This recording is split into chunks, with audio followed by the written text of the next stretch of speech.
Assalamualaikum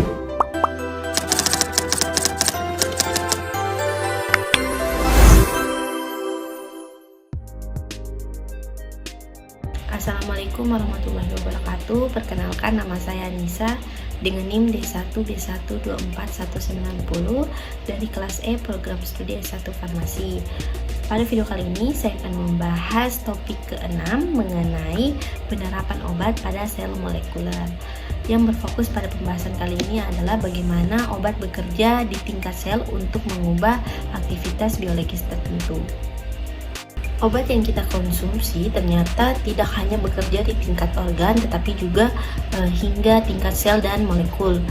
Salah satu target utama adalah jalur molekul sel, yaitu jalur komunikasi dalam sel yang mengatur fungsi seperti pertumbuhan dan kematian sel. Obat dapat mengubah jalur ini untuk menyembuhkan penyakit. Berikutnya adalah apa sih itu jalur molekuler sel? Jalur molekuler sel adalah rangkaian sinyal dari luar menuju bagian dalam sel, biasanya melibatkan protein atau enzim. Contohnya adalah jalur MAPK dan PI3K atau berikatan AKT, dan juga JAK atau berikatan STAT. Jalur ini tuh mengatur banyak proses penting seperti pembelahan dan diferensiasi sel. Berikutnya adalah mekanisme obat yang mengubah jalur sel. Obat bisa bekerja dengan dua cara, dengan cara mengaktifkan atau menghambat komponen jalur tersebut.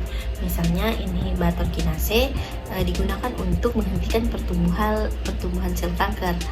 Contohnya adalah obat imatinib yang menghentikan enzim BCR berikatan ABL pada leukemia. Selanjutnya adalah contoh nyata pada obat trastuzumab atau Herceptin yang digunakan untuk kanker payudara. Obat ini tuh menargetkan jalur HER2 dan berhasil menghambat pertumbuhan sel kanker. Terbukti penggunaan obat ini tuh meningkatkan tingkat keberlangsungan hidup pasien. Selanjutnya adalah dampak positif dan tantangannya. Kelebihan pendekatan ini adalah efek obat menjadi lebih spesifik atau minim efek samping.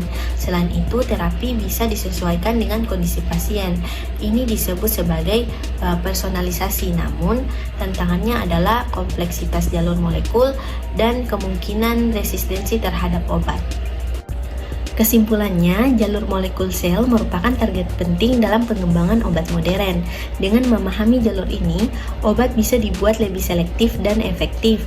Tapi kita juga harus terus melakukan penelitian agar tantangan seperti resistensi bisa diatasi. Mungkin itu saja yang bisa saya sampaikan pada pembahasan materi kali ini. Kurang dan lebihnya mohon dimaafkan. Wassalamualaikum warahmatullahi wabarakatuh.